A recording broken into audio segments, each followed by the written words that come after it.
آصف زرداری کے بارے میں کل جو خبریں آئی ہیں، آصف زرداری نواب شاہ عید کرنے گئے ہیں، 35 پروٹوکول کی سندھ غریب کے سندھ ہاریوں کی جو گاڑیاں تھیں، سرکاری گاڑیاں، وہ اس ڈاکو سندھ کے ڈاکو کے پروٹوکول میں دلوائی گئی ہیں۔ مجھے بتائیں کہ سندھ حکومت کی 35 گاڑیاں اگر ایک نیب کرپشن زدہ شخص استعمال کرتا ہے تو کہاں ہے ہماری رات کے 12 بجے کھلنے والی عدلیہ؟ کہاں ہے ہمارے ادارے؟ کہاں ہے ہمارا نظام کہ جب سندھ حکومت کی 35 گاڑیاں صرف آصف زرداری کے استعمال میں ہیں، انہوں نے فیملی لمیٹڈ حکومتیں بنا دی ہیں، کوئی بات نہیں کرتا، کوئی اس پر نوٹس نہیں لیتا، کوئی رات گئے عدالتیں نہیں کھلتی، کوئی چھٹی کے دن عدالتیں نہیں کھلتی، کوئی عید کے دن نہیں عدالتیں کھلتی۔ خدا کے لیے قوم کو بتایا جائے کہ یہ کون ہیں، ان کو کیا پریولیج حاصل ہے، کیا ان کو استثناء حاصل ہے، کیا ان کو کوئی پوچھ نہیں سکتا، کیا ان کو کوئی پوچھنے والا نہیں ہے؟ اس کا جواب ہمارے اداروں نے دینا ہوگا۔ دوسری طرف جو بابر اعوان کی طرف سے آج بڑی پیاری بات کی گئی ہے، بابر اعوان کا یہ کہنا ہے کہ نواز شریف کو عدالت کے سامنے سرنڈر کرنا ہوگا، اس کے علاوہ نواز شریف کسی بھی صورت میں وہ حکومت ان کے مقدمات ختم نہیں کر سکتی۔ ان کی طرف سے جو مقدمات ختم کرنے والے سے گفتگو کی گئی تو انہوں نے کہا کہ حکمران اب کیوں نہیں کہتے کہ نواز شریف بیمار ہیں، علاج مکمل کروا کے واپس آئیں گے۔ بابر اعوان نے کہا کہ حکومت کے پاس جو اختیار ہے، حکومت کے پاس چلتا ہوا مقدمہ ختم کرنے کا کوئی اختیار نہیں، نواز شریف کو عدالت کے سامنے سرنڈر کرنا پڑے گا۔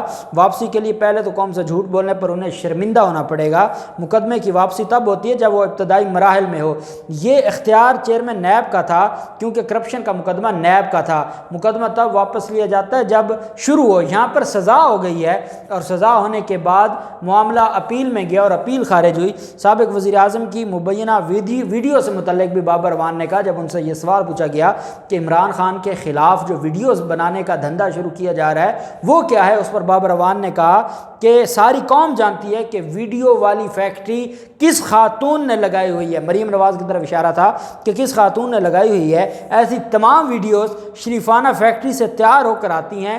بدقسمتی سے ساری سچی ویڈیو ان کے اپنے لیڈروں کی ہیں جو سامنے آئی ہیں، اور اب یہ ان کے گلے پڑے گا اور یہ معاملہ بہت آگے جائے گا۔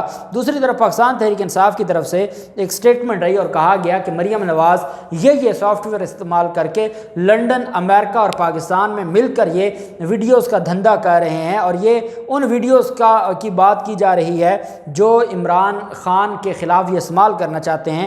جب پاکستان تحریک انصاف نے یہ بات کی اور پاکستان تحریک انصاف نے یہ کہا کہ آپ مریم نواز یہ سارا کچھ گند تیار کر رہی ہیں، تو اس پر مریم نواز نے جواب دیا اور مریم نواز نے کہا کہ مجھے علم نہیں کہ یہ ڈرامہ آپ کیوں کر رہے ہیں، مگر باوجود اس کے کہ عمران خان نے مجھے 2 بار جیل میں ڈالا، سزائے موت کی چکی میں رکھا، میں نہ کردار کشی پر یقین رکھتی ہوں نہ ذاتی انتقام پر۔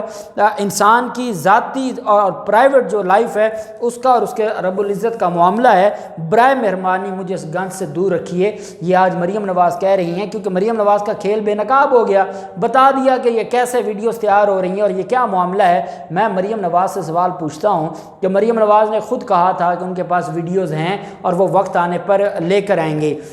ان مریم نواز کے خاوند نے یہ کہا تھا کہ ایسی ویڈیوز ہیں کہ وہ فل ہاؤس دیکھنے والی ہیں اور وہ دیکھنے کے بعد کوئی بھی جو ہے کوئی بھی غیرت مند آدمی وہ نہیں دیکھ سکتا۔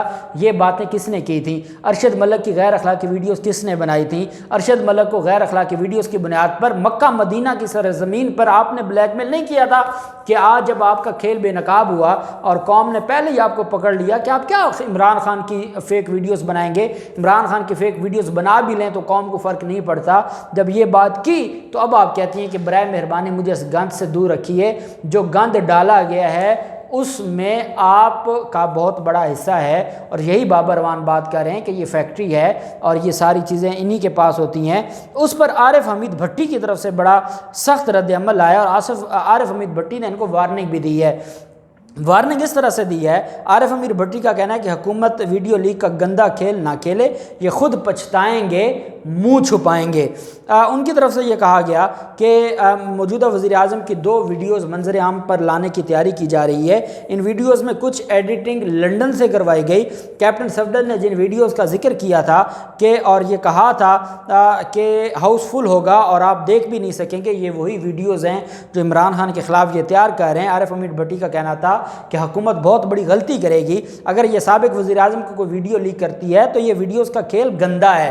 آڈیو ویڈیوز کی گندگی کو سیاست کا حصہ نہیں بننا چاہیے، مگر پھر بھی یہ ویڈیوز لا رہے ہیں اور یہ خود نہیں جانتے کہ ان کے کس کس بندے کی ویڈیوز عمران خان کے پاس موجود ہیں۔ جو آج ویڈیوز لا رہے ہیں ان کی اپنی بھی ویڈیوز موجود ہیں، اور انہوں نے کہا کہ مجھے پتہ ہے کہ کس کس کی ویڈیوز موجود ہیں اور کس کس کے ساتھ ہیں۔ میں بس اتنا کہنا چاہتا ہوں کہ مت کریں ایسا، آپ پچھتائیں گے، اپنا منہ چھپائیں گے۔ اور انہوں نے کہا کہ جس طریقے سے انہوں نے عمران خان کے خلاف یہ کھیل رچا رہے ہیں، عمران خان 3.5 سال حکومت میں رہا ہے، آئی بی عمران خان کے انڈر تھی، یہ عمران خان کو نہیں جانتے۔ اگر عمران خان کے خلاف یہ کوئی فیک ویڈیوز، ایڈٹ شدہ فیک ویڈیوز لے کر آئے تو یہ ان کو بہت مہنگا پڑے گا، اور یہ ان کے ایسا گلے پڑے گا کہ یہ اس سے باہر نہیں نکل سکیں گے۔